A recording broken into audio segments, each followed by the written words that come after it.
Oi, você gosta de observar os insetos? E os caranguejos, gosta? Bom, na aula de hoje você vai aprender um pouquinho sobre eles. Na verdade, a gente vai aprender assim na parte ampla, né? Do grupo onde esses animais estão. O grupo que eles estão é o grupo dos artrópodes. Mas parece tão diferente, né? Aí os insetos com ali um caranguejo. Parecem, mas eles têm características muito parecidas. Então vamos aprender um pouquinho sobre esse grupo. Bom, primeiro este nome artrópodes vem da estrutura como eles são.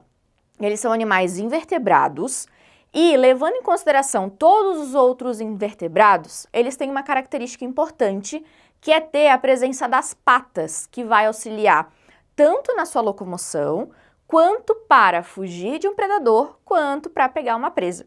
Então essa característica fez com que eles conseguissem estar em ambientes diferentes e em mais ambientes do que os outros invertebrados. Então é, digamos, uma adaptação evolutiva aí muito importante.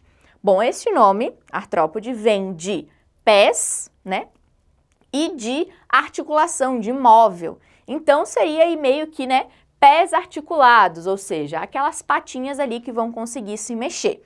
Hoje em dia, a maioria desses animais já tem aí uma outra estrutura, né, desses pés que não servem apenas para patas. Eles se transformaram em garras, em antenas, né, que a gente tem aí uma modificação aí para que eles consigam se adaptar ao meio ambiente. Mas o nome vem de patas, né, de pés, ok? Como que é, então, a estrutura corporal deles, além de ter esses pés? Bom, os artrópodes, eles têm uma estrutura fora do corpo deles, que a gente chama de exoesqueleto. Exo vem de fora, esqueleto de esqueleto mesmo, tá? Então ele tem uma estrutura que mantém ali o seu corpo. Mas esse exoesqueleto, ele é feito de quitina. Essa substância dá a esse exoesqueleto uma resistência, então fica com aquela parte dura.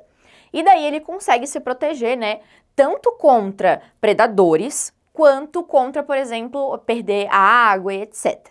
Só que, além disso tudo, né, esse exoesqueleto faz uma coisa que não é tão interessante, que é o quê? Ele restringe o tamanho do animal. E daí, quando ele quer crescer, né, quando ele tem que desenvolver, formar mais células, esse exoesqueleto segura ali o animal dentro. E daí ele não consegue aumentar de tamanho. Sendo assim, ele consegue trocar esse exoesqueleto. Essa troca a gente chama de muda, ou também de equídese, tá? Esses dois nomes você pode encontrar por aí. Mas é a mesma coisa. É o quê? O animal consegue se soltar desse exoesqueleto, libera esse exoesqueleto e produz um novo. Só que nesse momento de muda, ele fica muito suscetível, né? Por quê? Porque o corpinho dele não está protegido até ele conseguir construir, né, aí um novo exoesqueleto. Então, assim, ele precisa o quê? Se esconder. Então, por isso que não é tão comum a gente ver, né, essa troca aí de casquinha dos insetos, né? Não é uma coisa muito comum, porque eles se escondem aí para se proteger, depois eles retornam aí para o meio ambiente. Então é bem comum a gente encontrar de cigarras, porque elas se prendem, né, geralmente em árvores e tudo mais para conseguir fazer essa troca. Mas a maioria dos outros animais a gente acaba não vendo exatamente porque eles se escondem para fazer essa troca por conta da proteção, beleza? O sistema circulatório desses animais, ou seja, o sangue, entre aspas, deles, não corre por veias. A gente não vai ter aí veias, um tubo único e exclusivo para passar o sangue desses animais. O sangue, na verdade, é chamado de hemolinfa, que é como se fosse aí um líquido que tem a função do sangue no corpo humano, né, no caso. Então, ele tem essa função para quê? Ele vai transportar aí os nutrientes, os gases, mas ele não passa por dentro de um tubo. Ele fica ali solto dentro do organismo do animal, beleza? Então, a gente diz que é um sistema circulatório aberto, por conta, né, de que não está ali fechadinho dentro de um tubo, dentro de um vaso sanguíneo. O sistema respiratório vai depender aí da classificação desse animal. Então, a gente pode ter animais com brânquias, então a gente pode ter uma respiração branquial. A gente pode ter animais com pulmão, então a gente pode ter pulmonar, ou a gente pode ter traqueal. O que é o traqueal? É como se fossem buraquinhos que tem na pele, onde o ar consegue entrar e também sair. Então, são vários, né, percorrendo o corpo do animal para que ele consiga fazer essa troca gasosa. Mas, né, não tem ali um pulmão, nada disso. São exatamente buraquinhos no corpo do animal, beleza? O sistema digestório deles é completo, ou seja, eles vão ter boca, sistema digestório e ânus.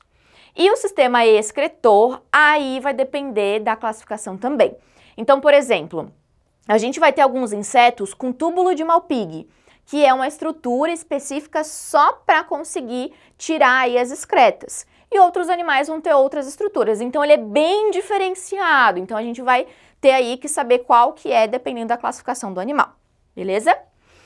O sistema nervoso deles, daí já vai ser um pouquinho diferente dos outros invertebrados. Os outros invertebrados, eles tinham um sistema nervoso, por exemplo, ganglionar, que é quando a gente tem ali um emaranhado, né, de neurônios que fazem uma função específica naquele animal. Mas aqui a gente vai ter uma cefalização. O que seria isso? A gente vai ter uma centralização desses gânglios, formando como se fosse um cérebro. Então a gente consegue ver, geralmente, né, uma cabecinha nesses animais, porque ali tem uma maior concentração de neurônios formando como se fosse um cérebro, ok? E isso deu a esses animais uma adaptação muito importante, que é o quê? Eles conseguem perceber muito mais coisas no meio ambiente que os outros não conseguem. Por exemplo, diferença de odores, diferença de pressão, que outros animais não conseguiriam. Então é uma outra adaptação muito importante. E a reprodução deles, por incrível que pareça, pode ser de dois tipos.